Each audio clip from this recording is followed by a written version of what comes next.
Tá fraco. Bom dia. Bora embora? Depois do que a Vanessa pregou aqui, eu falei, meu Deus. Não, Van, já tá tudo pregado. A gente só vai orar aí, clamar a Deus e já tá tudo dito. Não precisa falar mais nada. Amigas e irmãs, um prazer falar para vocês nessa manhã. O nosso tema hoje, que Deus cresça nos nossos relacionamentos. Então eu tenho para vocês aqui uma pregação que é do meu coração, que tem tudo a ver com esse tema. Mas antes eu queria perguntar para vocês assim, quem aqui sabe o que é rebobinar? Não precisa ter vergonha. Rebobinar. Eu peguei uma parte disso quando eu era criança. Então, para os mais jovens, rebobinar é um processo de trazer para o início uma fita de videocassete. Então, a gente alocava a fita de videocassete. Quando chega no final do filme, você coloca lá e rebobina. E aí devolve. Se você devolver a fita sem rebobinar, paga multa. Então, eu vou tratar com vocês aqui de um texto, mas a gente vai precisar rebobinar um pouco. Vamos falar sobre relacionamentos. Então, abre aí a sua Bíblia, em Romanos, capítulo 16. Nós vamos dar uma rebobinada nesse capítulo e vamos tratar aqui de relacionamentos. Vamos ler muitos nomes aqui, talvez alguns vocês possam usar como inspiração para colocar nos seus filhos e filhas, ou não. Mas tem algo de Deus para a gente nessa lista de saudações de Paulo. Romanos 16, a partir do verso 3. E vocês vão ler do verso 3 até o verso 16. Achamos? Quem achou diz amém. Amém. Então vamos ler no 3, vocês vão ler, tá? 1, 2, 3.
Amém. E aí no verso 21, continuam as saudações, ó. Saúda-vos Timóteo, meu cooperador, e Lúcio, Jason e Sosípatro, meus parentes. Eu, Tércio, que escrevi essa epístola, vos saúdo no Senhor. Saúda-vos Gaio, meu hospedeiro, e toda a igreja. Saúda-vos Erasto, tesoureiro da cidade, e o irmão Quarto. A graça de nosso Senhor Jesus Cristo seja com todos vós. Amém. Vamos orar de novo? Deus, estamos diante da sua palavra, ela é maravilhosa. Fala conosco, Deus. Que os nossos corações estejam abertos para receber do Senhor. Derrama da sua graça, nos faz mais parecidas com Jesus. Essa é a nossa oração em nome dele. Amém. minhas irmãs, chegamos ao final da carta aos Romanos, 16º capítulo. E essa é uma das cartas, e Paulo tem esse modo de operar, que ele passa um tempão falando de teologia e depois ele aplica. Teologia e aplica. Paulo gastou aqui 11 capítulos falando de teologia. A partir do capítulo 12, ele começa a aplicar.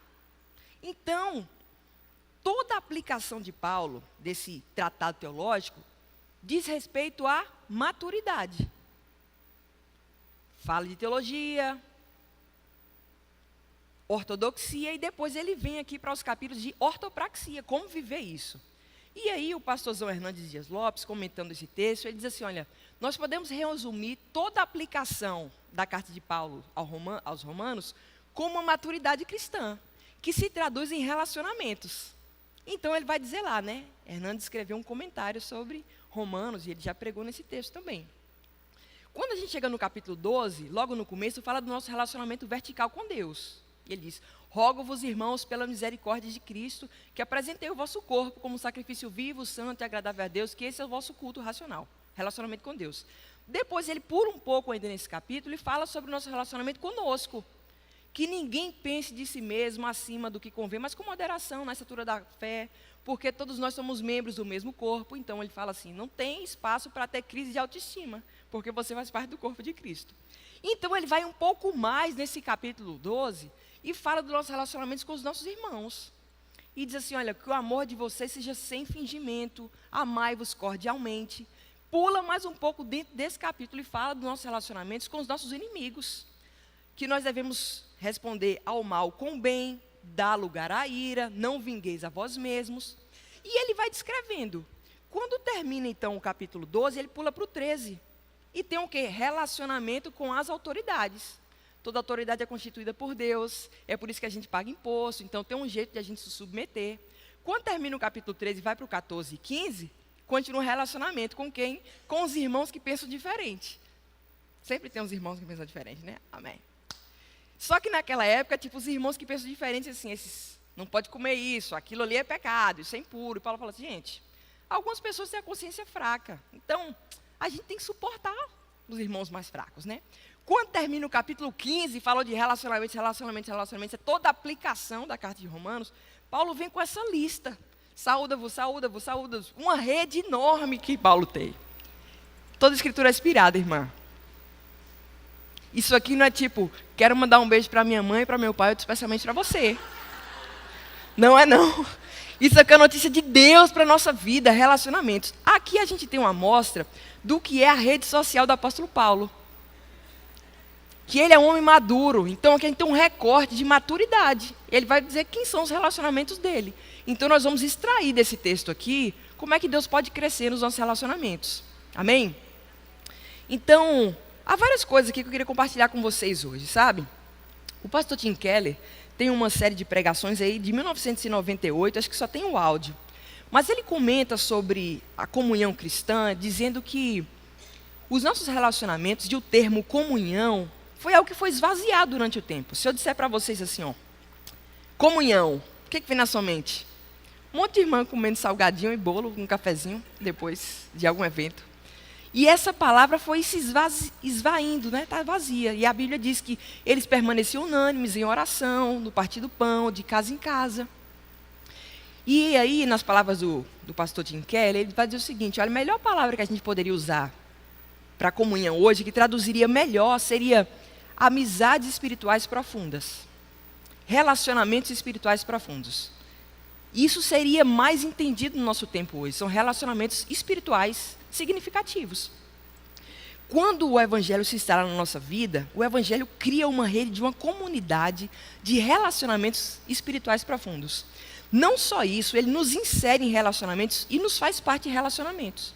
Então, nas palavras dele, é como se o Evangelho chega na sua vida, você não chega não só apenas mais perto e levado mais fundo ao coração de Deus, não apenas mais profundo ao coração de um mundo perdido, mas você também é levada mais fundo ao coração de outros irmãos e irmãs, de uma forma que você jamais imaginaria, porque Deus nos coloca inseridos num corpo.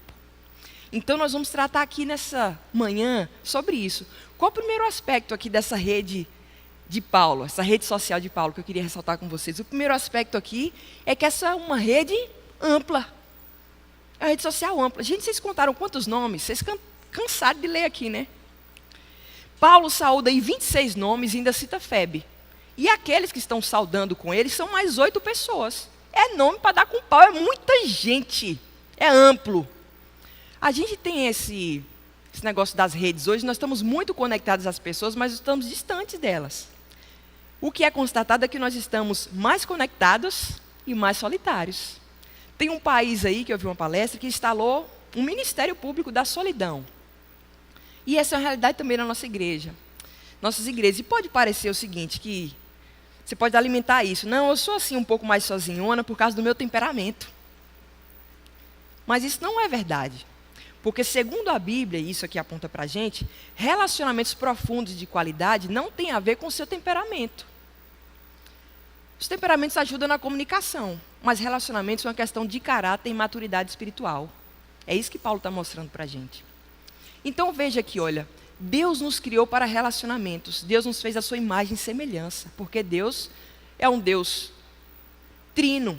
3 pessoas subsistem num só ser. E Ele nos fez também relacionais para isso.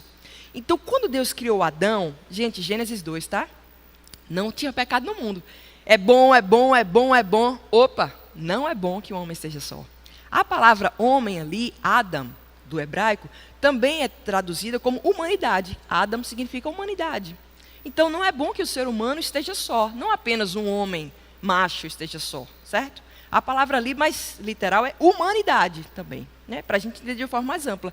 Não é bom que o homem esteja só. Vou fazer para ele uma auxiliadora idônea. Imagina, Deus nos criou de um jeito tal, no paraíso, sem pecado, que se nós não tivéssemos outras pessoas, a gente nem conseguiria usufruir das bênçãos que Deus dá. Então, esse não é bom que o homem esteja só, não vem de um defeito de Adão, vem da sua perfeição. Sabe por que não é bom que ele esteja só? Porque Adão é perfeito e ele se parece com Deus. Então não é bom estar só. Isso aqui é uma notícia para a gente. Porque se você sente falta de pessoas, e você gostaria que mais gente fizesse parte da sua vida de uma maneira profunda, é porque você é alguém saudável. Porque o que não é saudável é não querer ninguém. Mas desejar pessoas participando da sua vida é bíblico. Isso reflete a pessoa de Deus. Provérbios 18:1 diz assim, olha: o que se isola, busca os seus próprios interesses e se insurge contra a verdadeira sabedoria. O isolamento traduz uma fratura ou um problema no nosso relacionamento vertical. Pessoas que se isolam não são sábias, não são maduras, não refletem a Deus. E por mais que nós estejamos muito conectados hoje com redes, você tem muitos seguidores, você está dentro da vida de várias pessoas, no final da vida, das contas, você se sente solitário, porque no fundo, você não conhece profundamente ninguém. Só os recortes que as pessoas escolhem compartilhar com muitos filtros, né? E aquilo é falso. No fundo, você queria alguém que te conhecesse de verdade. Quando a gente olha, por exemplo, para a mulher samaritana, gente, a gente mencionou ontem esse capítulo 4. Ela chega meio-dia, sozinha, para buscar água. Gente, um Sherlock Holmes sentaria ali e falava assim, quite so, né? Tem alguma coisa, indeed, tem alguma coisa errada aqui. Nessa hora a mulher sozinha pega a água, a mulher não vai sozinha nem no banheiro. Está aqui sem as amigas. E o que era comum, Gênesis mostra isso para a gente, é que as mulheres iam juntas no final da tarde, quando o sol ficava frio, para buscar água juntas e conversarem. Era assim que era social da época, né? Fulana casou, chá de bebê de Cicrana, Beltrano passando um concurso. Cicrana vai ter outro filho, tá sabendo? E aí todo mundo conversava. Mas ela chega ali sozinha. Por que ela chega ali sozinha? Porque a vida dela não permite que ela tenha relacionamentos profundos. Porque o relacionamento vertical dela com Deus está assim, fragilizadaço. Então, a vida dela vertical está traduzindo também fraturas horizontais. E essa pode ser uma realidade da nossa vida. Certo? Então, eu queria chamar a atenção de vocês hoje para isso, sobre essa importância. Porque, por mais que nós tenhamos muitos relacionamentos, é muito fácil você clicar, seguir, está seguindo. E no Facebook é tipo, fulano virou amigo de cicrano. Tipo assim, como se fosse ser fácil, né? Nós estamos trocando hoje em dia relacionamentos profundos e difíceis por relacionamentos fáceis e menos dolorosos. A gente está querendo menos problemas e menos dificuldades e, como consequência disso, nossos relacionamentos também estão sendo superficiais. Porque a gente não quer sofrer, porque a gente não quer se expor, porque dá trabalho. Porque dá trabalho. Só que toda vez que eu faço esse movimento, eu me pareço menos com Deus. Porque o que Jesus falou? Eu não vos chamo apenas servos, mas eu vos chamo amigos.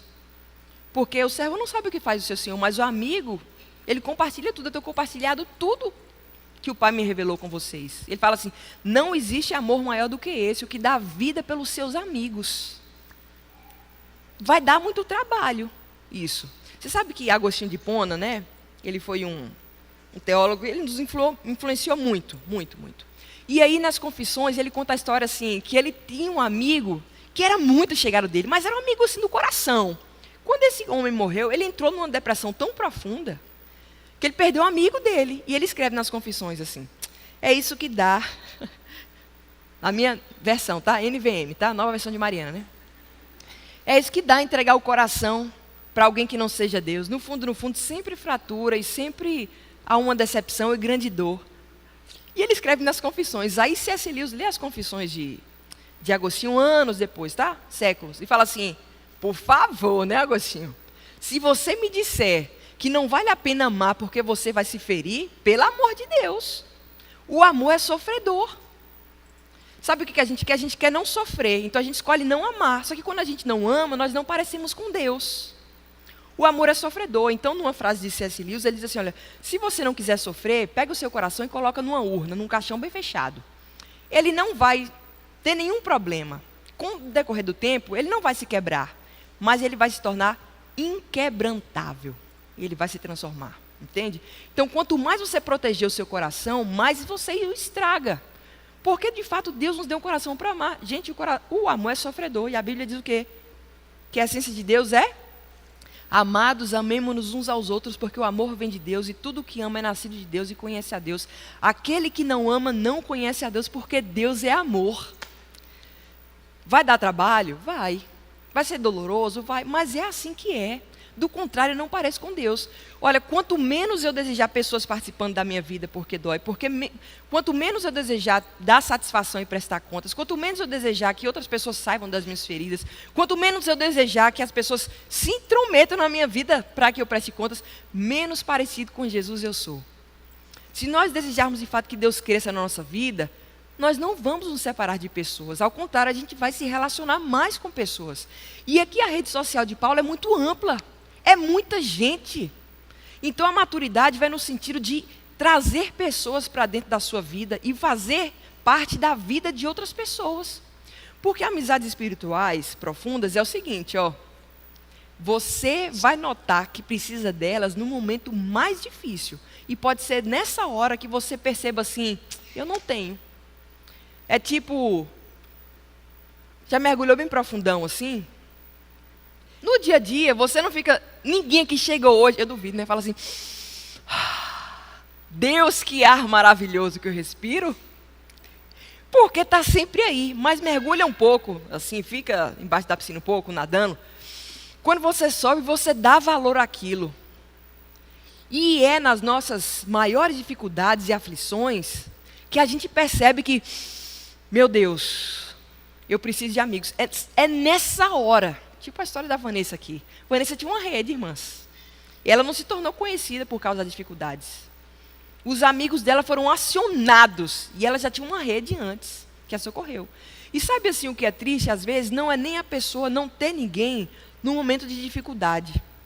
É quando falta pessoas para celebrar a sua vida porque não tem ninguém. E eu já vi umas histórias assim difíceis. Uma vez eu fui convidada para ir numa festinha de aniversário de X anos de uma pessoa. E aí eu falei, vou nessa festa assim, mas fulano me chamou, mas eu nem sou próxima dela. E todo mundo falou, ela também me chamou, mas eu não ando com ela, nem sei por que eu fui chamada. Quando eu cheguei lá, era tipo uma festa um pouco fake. Porque ninguém era muito próximo dessa pessoa. Mas ela, nossa, como é que eu vou fazer esses tantos anos e eu não tenho ninguém para tirar foto? Foi doído. Eu vi que era um negócio muito assim, cara, não tem ninguém. E olha que a gente tentou trazer para perto essa pessoa há muito tempo. Mas chegou a hora que a fatura chega. E as pessoas não vão estar perto de você. E você vai precisar de pessoas. Nós somos pessoas dependentes. Amém? Então, o primeiro ponto aqui é que a rede social de Paulo é uma rede social ampla. Amplitude. Se nós desejarmos de fato que Deus cresça na nossa vida, maturidade, a gente precisa fazer parte da vida das pessoas. As pessoas têm que fazer parte da nossa vida, no sentido de se relacionar. E não de se proteger, de virar uma clausura. Certo? Seres relacionais. Mas não só isso, é uma rede diversa.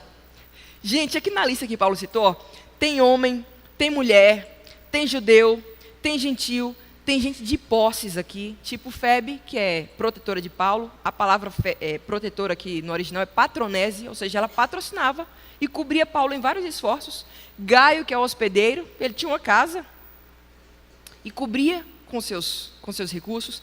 Tem gente aqui que é gente comum, porque esses nomes aqui são nomes de escravos, ó. Amplíato, Urbano, Hermes, Júlia, eram nomes de gente comum. Mas tem gente da alta aqui também. O que diz aí, ó? Que esse Erasto é o tesoureiro da cidade, mano. Cara rico. E, segundo os historiadores, esse Aristóbulo aí, acredita-se que ele era descendente da família de Herodes. Então tem gente de tudo quanto é tipo. Paulo não faz acepção de pessoas, é uma rede diversa. Gente diferente. Geralmente a gente se relaciona só com gente que a gente gosta, né? Mas aqui é diferente. Aqui é diferente. O que leva, minhas irmãs, pessoas tão diferentes se unirem num propósito comum? Que tipo de amizade é essa? Sabe? C.S. Lewis fala o seguinte, ele escreveu um livro chamado Os Quatro Amores. E aí, quando ele fala de amizade, ele diz assim, a amizade geralmente surge assim, ó. Quando você se aproxima de uma pessoa e começa a compartilhar um pouco da sua vida, e a pessoa fala assim, você também? Eu pensava que eu era o único. E aquela identificação aproxima tanto as pessoas por causa de uma coisa comum. Então, a amizade, diferente de um amor, por exemplo, romântico que ele coloca, o amor romântico é face a face. Mas a amizade é ombro a ombro.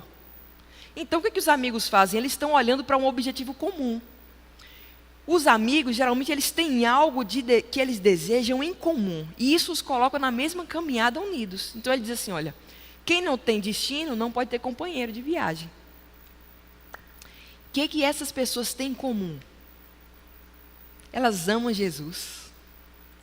Essas pessoas amam Cristo tanto que elas estão aproximadas em torno de algo comum. Por isso que elas estão assim, ó, tão juntinhas. Tão juntinhas. É uma obra da graça de Deus. Fala assim, como é que essas pessoas estão diferentes? Tipo, Marina, como é que você é amiga de Cicana? Vocês são tão diferentes. É a graça de Deus. A graça de Deus faz isso. E a gente vê aqui que essas pessoas estão reunidas ao redor de um propósito comum, porque elas amam a Cristo, isso que é traduzido na maneira como o serviço é feito. Olha só o que diz assim, ó, no verso 3, Priscila e Áquila são cooperadores. No verso 6, Maria trabalhou.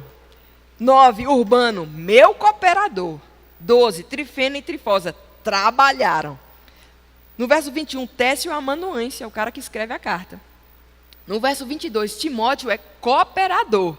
No verso 1, Febe é serva de Deus.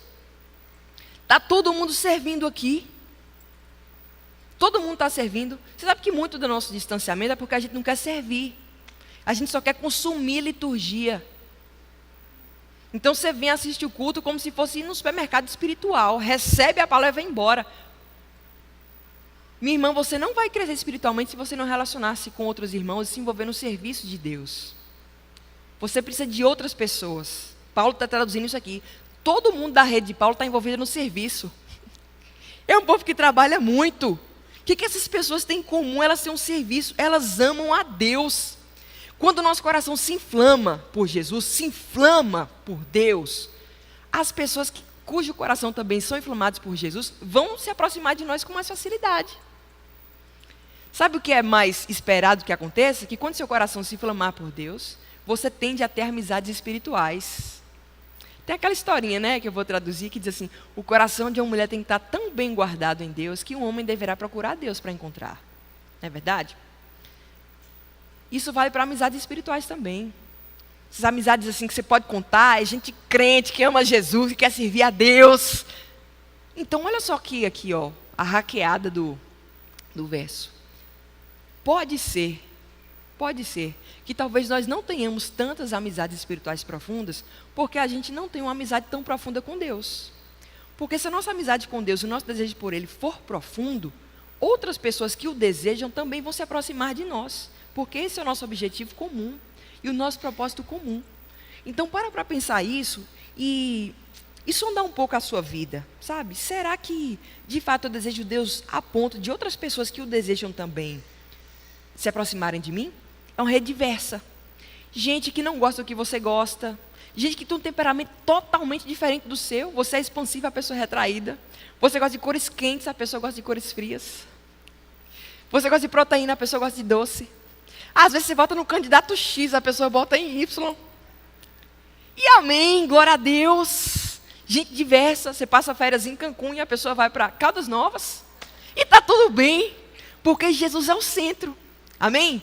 Então, olha só, essa rede Paulo, ela é ampla, mas ela também é diversa. Nós não podemos fazer acepção de pessoas. Todo mundo que veste como a gente, que vem como a gente, que gosta das mesmas músicas que a gente tem que estar aberto para a gente que é diferente. Para enxergar isso, que é a essência, que é Cristo na nossa vida. Amém? Tudo bem até aqui? Mas não só isso. O fato de termos essas amizades espirituais profundas de maneira diversa e esse trabalho no corpo de Cristo, lembra para a gente aquele verso que eu não poderia deixar de citar para vocês, né? Que é Provérbios, que diz o seguinte: como o ferro afia o ferro, o amigo assim é o seu semelhante. Quanto mais nós tivermos atritos relacionais com pessoas, mais parecidas com Jesus nós vamos estar. Se você se afastar do serviço cristão porque dá trabalho, porque essas irmãs são chatas, não, você fica no grupo de Beltrona, porque eu não dou conta dessa irmã. Aí o que é mais fácil? Eu vou online não tem atrito, você silencia, acelera. Quando passar a parte dessa fala, você pula para a parte que é confortável, entendeu? O que está fazendo isso? Retardando o seu processo de crescimento. Você precisa de relacionamentos reais, que causam atrito, de conversas difíceis, de encontros que vão ser dolorosos, mas que vão dar para você uma forma mais parecida com a de Jesus. E não correr disso, mas se aproximar mais disso. O que Hebreus diz, né? Vale a pena ler esse verso aqui, ó. É Hebreus 3:13, que diz assim, olha: pelo contrário, exortai-vos mutuamente cada dia, durante o tempo que se chama hoje, a fim de que nenhum de vós seja endurecido pelo engano do pecado. A palavra exortar aqui também é traduzida por pregar em alguns contextos. O que Paulo está dizendo aqui sobre essa exortação mútua? É quando a gente tem gente tão perto da gente, que conhece tão bem o nosso coração, que pregam diretamente para o nosso coração. Isso é uma bênção. Porque aqui, quando um pastorzão chega domingo aqui e prega de manhã, isso é um tiro de canhão. Estilaça e fala assim: essa palavra foi para mim, amém. Né? Geral. Mas ele está falando aqui para centenas de pessoas. Mas quando a sua amiga te conhece, ela vai pegar um textinho e falar assim: ó, o versículo diz tal, não sei o que lá. Isso aqui que você faz é pecado. Fala assim: Mari, aquele negócio que você fez aqui, o que a Bíblia fala? Não é assim? Por que você está desanimada desse jeito? Porque a Bíblia fala isso e isso, você não acha isso e isso? Então a pessoa prega direto para o meu coração, porque ela me conhece. Entende? E é alguém que tem uma perspectiva diferente da minha, que traz outra coisa. Tudo bem até aqui? Amplitude, diversidade, mas não só isso, irmãs, profundidade. Dá glória a Deus. Aleluia, meu Deus. Irmãs, profundidade. Quando é que a gente vê profundidade nesse texto aqui? Pela maneira como as pessoas compartilham as suas vidas. Isso aqui é traduzido tanto no compartilhar dos bens, das casas, como das posses. Se você olhar aí, são palavras que se repetem várias vezes. Olha só como a palavra casa se repete aqui. As pessoas se reuniam nas casas. Verso 5, casa de Priscila e Áquila. Verso 10, casa de Aristóbulo. Verso 11, casa de Narciso. Verso 14, está implícito, tá? Que se reúne na casa de Assíncrito, Flegonte, Hermes. Verso 15, que se reúnem, está implícito, tá? Na casa de Filólogo, Júlia, Nereu. Gaio está hospedando Paulo na sua casa. E Febe também deu cobertura financeira para Paulo. É uma rede profunda, não é superficial. Deus te abençoe, vai dar tudo certo. Deus te abençoe, irmão, vai dar tudo certo. Estou orando daqui, vai dar certo, Deus é soberano, Deus é fiel. Não, as pessoas fazem parte da vida umas das outras e compartilham daquilo que elas têm. nas casas. Minhas irmãs, a vida cristã é chamada para o interior, tá? Um cultão desse daqui, ó, isso é um lugar neutro. Terceiro, outra coisa é quando a reunião é lá no seu sofá, na sua casa. E você sabe que hoje, sabe o que as pessoas procuram? Igrejas grandes. Sabe para quê? Para entrar e sair sem serem percebidas e notadas. E não terem compromisso com nada. Para que ninguém lhes pergunte como é que foi a sua semana e como anda a sua vida cristã. Mas deixa eu te falar, essas pessoas que consomem liturgias em igrejas grandes, elas não conseguiriam ser cristãos dos primeiros séculos. Sabe por quê? Porque ir para a igreja é ir para a casa de alguém. Vou na igreja que se reúne na casa de Nereu, na casa de assim. Então você vai ter que ir na casa de alguém, vai bater na porta, vai sentar no sofá, vai tomar café na xícara da pessoa. E você vai ter que se relacionar obrigatoriamente. A gente está dando um jeitinho hoje, né? Porque o negócio é massificado. Mas não era assim, não. Casas. E nós perdemos muitas vezes porque a gente quer que tudo esteja perfeito para ter relacionamento bom. Não. Porque, né, eu tenho que ter uma mesa impecável, posta, blá, blá, blá. Não espere a perfeição da mesa posta. Se tiver, amém. Mas não deixe de convidar as pessoas porque você não tem um sofá perfeito, uma mesa perfeita. As pessoas desejam se sentir acolhidas e bem hospedadas. Tipo eu que estou sendo hospedada esses dias, né? Cheguei e tinha um bilhete com chocolate lá na caminha que eu durmo. Falei, meu Deus, chorei. Já valeu só de ler isso aqui, ó. Não precisa de luxo, não precisa de ostentação, você precisa de cuidado. E a pessoa tem que sentir à vontade. Porque se todo mundo começar a maquiar a casa perfeita, na hora que você for na terceira, que foi, meu Deus, na primeira teve brioche, na segunda teve brioche e pão de queijo. Na terceira teve brioche, pão de queijo e suco de uva. Eu não quero hospedar ninguém, não. Quando chegar na minha vez, eu não tenho dinheiro para isso. Porque todo mundo quer mostrar que tem alguma coisa e está preocupado com aparências e tudo mais. Esqueça, irmã. Porque se a pessoa chegar na sua casa e ver que tem uma louça por lavar, ela vai falar assim, essa pessoa é igual a mim, estou em casa. Você está entendendo? Então a gente tem que ter gente que é profundo o suficiente para que a gente traga para casa sem ter medo de crítica, de repreensão, de ficar comparando com as pessoas na casa. Vai lá em casa tomar um café, às vezes é só o café puro, tem uma peta. Gente que tem uma amizade profunda. Esses dias, eu falei para uma amiga minha... Falei, ei, vamos tomar um café, eu queria te contar as coisas. Você está em casa? Está trabalhando de casa hoje? Ela falou assim, tô, venha, mas traz aí o que você quer comer, que aqui só tem café. Aí eu fui, passei, comprei o pão, tomamos um café lá e atualizei as notícias, né? Mas se a gente se preocupar demais com detalhes assim efêmeros, de muita coisinha, nós perdemos as pessoas, que é o foco de Deus. Hospitalidade é mais do que oferecer coisas, impressionar com a aparência. Hospitalidade é um abraço de Deus através da sua vida. Amém? Então é profundo aqui porque a gente vê nessa questão das casas. Mas também pelo serviço sacrificial. Olha só o verso 4. Ó. Priscila e Áquila arriscaram a cabeça por Paulo. No verso 7, Andrônico e Júnias foram companheiros de prisão de Paulo. Eles foram para a prisão por causa de Paulo. Gente, olha que verso fofo. Verso 13. A mãe de Rufo é tipo uma mãe para mim. Paulo não tinha mãe, mas tinha a mãe de Rufo. Ô, meu filho, leva para a mãe, não esquece o casaco. Cuidando dele. Essas pessoas se sacrificaram por Paulo. Minhas irmãs, nós perdemos muito quando não participamos dos sofrimentos e dificuldades das pessoas.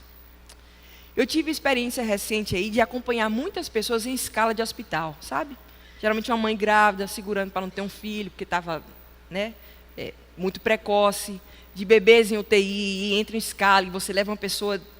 Entrar no sofrimento das pessoas, dá para a gente a sensação de que a gente faz parte de um corpo que é maior do que a gente. É um sacrifício que custa. Então você também, uma hora, vai ter que oferecer esse espaço para que as pessoas participem dos seus sofrimentos e sacrifícios. Como a Vanessa falou assim, pedir ajuda. Então aquele dia que você está mega cansado, mas você, eu vou lá falar com fulano assim, porque eu estou na reserva, mas é tão importante para ela que eu vou. Eu vou escutar hoje. Eu queria falar, mas eu vou engolir hoje aqui, porque hoje é o dia de Cicrana falar. Sabe? Sacrifício. As coisas que não têm sacrifício não têm valor. Se você quer de fato amizades robustas e espirituais, relacionamentos espirituais profundos, vai te custar algo. E vale a pena, porque tudo que tem valor tem sacrifício. Então não espere amizades espirituais profundas sem sacrifício. esteja disposto a se sacrificar por outras pessoas e aberta para que outras pessoas se sacrifiquem por você também. Mas não só isso, olha só. É profunda também porque as pessoas compartilham das suas afeições. Que fofo, meu Deus. Louvado seja o seu nome. Olha só os adjetivos que eles usam aqui, ó. Amado, epêneto, verso 5. Verso 7. Notáveis, andrônicos júnias, verso 8. Amado, Amplíato, verso 9. Amado Eustaques, verso 12, estimada Pérside. E ele termina, saúda-vos com um ósculo santo, que é tipo um beijo no rosto, que é o nosso abraço brasileiro. As afeições aparecem aqui. E na Bíblia a gente vê isso, por exemplo, a gente vê Davi e Jonatas, que eram super amigos. Quando Jonatas morre, Davi faz uma música para ele, eles choram juntos muitas vezes. E Davi é fortalecido por Jonatas nos momentos mais difíceis. Há muito choro entre os dois. A gente vê que João, que era tipo, pelo menos o que os historiadores mostram, o apóstolo mais jovem, e ele reclina aqui no peito de Jesus. E a gente precisa desse tipo de amizade que a gente pode chorar sem vergonha, ou que a gente pode ficar em silêncio sem ficar constrangido. Porque geralmente quando a gente não é muito próximo, tem que sempre ter um assunto, né? Mas quando a pessoa é próxima, se um dia você está triste, não estou triste, tudo bem, pode ficar triste, eu estou aqui com você. E não precisa falar mais nada. Quando os nossos sentimentos mais profundos e emoções transparecem para as pessoas. Porque se eu barrar o meu coração e não deixar que as pessoas façam parte, elas vão se sentir excluídas. Mas a partir do momento que eu abro o meu coração para essas pessoas fazerem parte da minha vida, se torna algo mais profundo. Irmãs, e é uma coisa bonita de ver, esse negócio do compartilhar, sabe?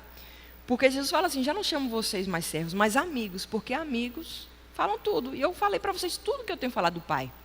E o reino de Deus é essa mesa onde as pessoas compartilham a vida e as coisas. Partilham as suas emoções mais profundas. E eu olho para a Bíblia assim, e tem um versículo que me deixa assim, trucidada. Que é quando Jesus vai para o Monte das Oliveiras orar, e ele está muito angustiado. Ele chama os seus amigos e fala assim, olha, minha alma está angustiada até a morte. Orem comigo. Jesus é Deus, irmãs. Se tem alguém que falava assim, não preciso de ninguém, é Jesus. E ele fala assim, minha alma está angustiada até a morte, você ora comigo? Qual foi a última vez que você pediu isso para alguém? Ou qual foi a outra vez que alguém te ligou e pediu e falou assim, minha alma está tão angustiada, você ora comigo? Porque Jesus é 100% homem, 100% Deus, e ele foi vulnerável. E nós não queremos ser vulneráveis. Mas Jesus nos mostra isso. Sabe, vulnerabilidade é uma palavra cuja etimologia vem do sentido de ferida e capaz. Ou seja, são duas moedas que um lado pode trazer fragilidade e o outro traz força. Porque só pessoas de fato que estão seguras da sua identidade mesmo, né? Fortalecidas na sua identidade, elas estão abertas para ser vulneráveis porque elas sabem que abrir o coração para alguém não muda quem elas são. Elas sabem quem são em Deus. Jesus tinha plena convicção da sua identidade, então ele poderia ser vulnerável. Olha só que coisa mais linda. Então, fica aqui essa dica, eu pergunto para vocês. É Tiago que diz o seguinte, ó, confessai os seus pecados uns aos outros para que sejais curados. Então a gente vem no cultão, e aí chega a hora assim, vamos confessar os nossos pecados, você ora. Mas às vezes é alguém que tem que ouvir. Você fala, estou com essa luta, estou com essa dúvida, estou passando por esse pecado, estou perdendo de 7-0 para esse pecado aqui, me ajuda em oração. Será que você pode orar por mim? E ter alguém para prestar contas. Tem que ter gente perto, profundo, o suficiente para isso, vulnerabilidade. Aí você pergunta assim, mas Mari, como é que eu faço isso na prática? Do jeito que Jesus fez. Sabe a forma prática de você alimentar isso e trazer pessoas para dentro da sua vida de uma maneira vulnerável? Orando. Mas orando com essa pessoa. Imagina o que a gente vai orar. Reunião de oração. Está você e sua amiga lá orando. E chega uma hora que você não assim, ó Deus abençoa fulano, ciclano, intercedeu tal. Mas chega uma hora que você começa a rasgar o seu coração. Junto com aquela pessoa na presença de Deus. E você diz, Deus, isso está tão difícil, eu estou com tantas dúvidas, eu queria desistir. Eu não aguento mais essa carga, Senhor. Eu queria tirar isso da minha vida, me ajuda. Tem dia que eu não quero levantar da cama, Deus. Eu não presto para te servir, não, tal. E você está se revelando ali diante de Deus, que era algo que só você e Deus conheciam. De repente alguém está junto com você, fazendo parte daquela coisa. E agora já não é mais você e Deus, mas é você e Deus e a sua amiga próxima. E depois chega a vez dela. E ela abre o coração também e fala. A gente precisa falar com sua amiga, né? E vocês podem ser diferentes. Aí fala assim, Deus, me ajuda nessa família, Pai, me ajuda nesse casamento. Acho que eu não presto para ser esposa, não. O Senhor me deu aqui esse ministério, mas é difícil, eu não dou conta, não, cuidar desse menino. Tem dia que eu acho assim, que eu não devia ter filho, não. Me ajuda, meu Deus. Me ajuda. Eu quero te pedir aqui, meu Deus, paciência, porque eu sou de força, eu mato esse homem, me ajuda. Aí a outra hora assim, Deus, amém, tem misericórdia dela, mas me dá um marido, Deus. Porque está difícil fazer obra sem marido, Senhor. Duas pessoas diferentes, conhecem nas suas lutas, compartilham as suas dificuldades, profundidade relacional. Jesus era assim, profundo. E ele abriu o coração para os discípulos, mesmo aparentemente não precisando, mas ele era um humano perfeito. Porque a gente tem a sensação de quanto mais santo uma pessoa for, de menos nada ela precisa. Não precisa de comida, não precisa de férias, não precisa de gente, não precisa de nada. Pelo contrário, a humanidade assume as suas necessidades e as vive para a glória de Deus. É assim que uma pessoa santa vive. Então, concluindo aqui, eu te pergunto, vale a pena? Você deve se perguntar assim, vale a pena, Mari? Será que ainda tem jeito assim? Será que isso vale a pena? Olha, Deus deu um filho na cruz para redimir, restaurar o nosso relacionamento com Ele e com o próximo. Porque, como a Vanessa falou aqui, quando o pecado entrou no mundo, tudo trincou. Na gente, em nossos relacionamentos, na criação, em tudo.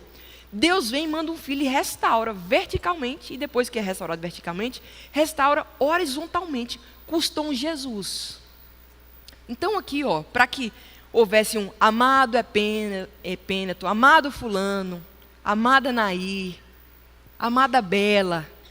De outro lado, teve um Jesus que teve que ouvir maldito, maldito, maldito, porque está escrito maldito aquele que for pendurado no madeiro. Se por um lado nós podemos ser hospedados em casas e temos aconchego de pessoas, como eu e a Vanessa estamos tendo nesses dias, esse Jesus fala assim, olha, eu não tenho onde reclinar a cabeça. Ele abriu mão disso para que nós usufruíssemos. Se eu e você podemos ter o beijo de Deus, como diz o Salmo 84, né? Encontraram-se a graça e a verdade, a justiça e a paz se beijaram. Deus se reconciliou conosco, o céu beijou a terra. E então nós podemos ter esses afetos uns dos outros. Mas Jesus recebeu cusparada no seu rosto. E quando ele recebeu um ósculo, não era santo, era um beijo de um traíra. Para que nós desfrutássemos de santos afetos. Se hoje nós podemos ser amigas de Deus e amigas umas das outras, esse Jesus, ele foi à cruz e ele sofreu a punição que os inimigos de Deus mereciam. Nós que éramos esses inimigos, os nossos pecados estavam sobre ele. Deus derramou a ira dele sobre o seu próprio filho. Um castigo de inimigos, para que nós fôssemos tratadas como amigas de Deus e amigas uns dos outros. Foi muito caro para que nós não desfrutássemos disso. Custou muito de Deus e custou muito de Jesus para que nós tratássemos como algo assim, é facultativo, não é. É fundamental que eu e você vivamos isso. E custou um Jesus para que nós desfrutássemos disso. Então não perca a oportunidade que você se reconcilie com Deus e reconcilie-se também com as suas irmãs. Que a sua maturidade espiritual seja traduzida no momento, na maneira como você vive os seus relacionamentos horizontais. E aí a gente canta aquela música, né? Se você souber, você me acompanha, né? Que diz assim, né? Eu sei que foi pago um alto preço